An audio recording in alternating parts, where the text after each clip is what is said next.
arborescence personnalisée. Dans l'onglet Gérer, on va venir se créer deux paramètres de projet. Mon premier paramètre, je vais l'appeler titre 1. C'est un paramètre de texte et on peut le regrouper sous texte et on va venir gérer nos vues.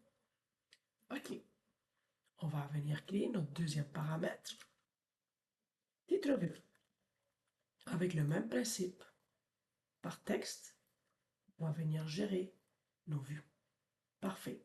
Maintenant, nos deux paramètres de projet sont créés. OK. Dans l'onglet Vue, gabarit de vue, on va venir gérer nos gabarits de vue.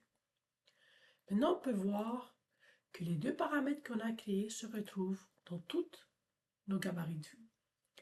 Qu'est-ce qu'il nous reste à faire? C'est faire un classement. On va prendre le gabarit de vue de plomberie de plan et on va dire, lui, il va se classer dans un dossier de plomberie et dans un sous-dossier de plan. Et on va faire OK.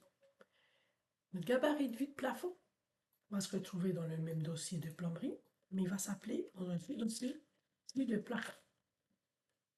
Et notre gabarit de vue d'élévation peut se retrouver dans le même dossier de plomberie, mais il va s'appeler vue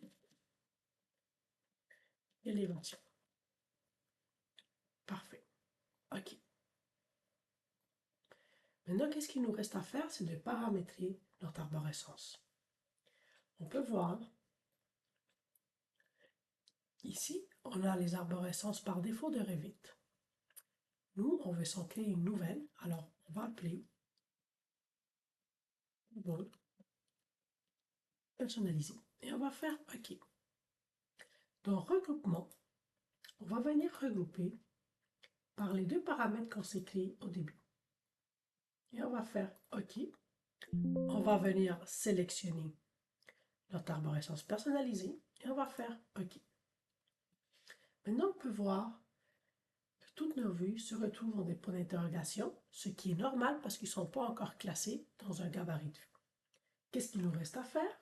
C'est de dire, mais toutes mes vues d'élévation, je veux qu'ils se retrouvent dans le gabarit de vue d'élévation.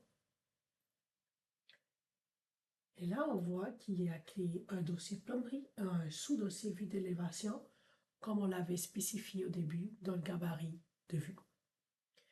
Maintenant, nos plans d'étage.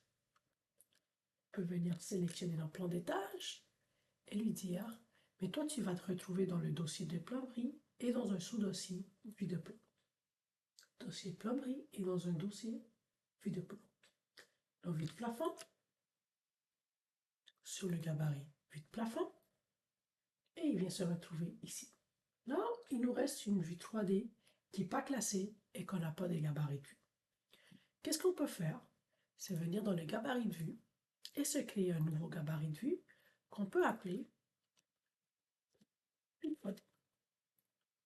Et on va faire l'exemple que cette vue 3D que j'ai ici va me servir à travailler, à un vue de travail.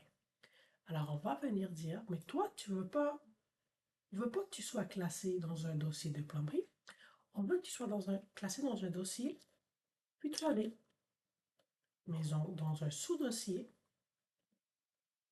vue de travail.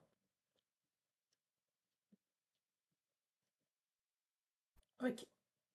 Qu'est-ce qui va se passer quand on va venir ici et on va appliquer le gabarit de vue? Et là, on se retrouve avec le dossier plomberie et tous les sous-dossiers qu'on a dédiés. Et on se retrouve avec le dossier vue de 3D et ma vue de travail, comme on l'a dit. Et voilà, voici comment on peut créer une arborescence personnalisée.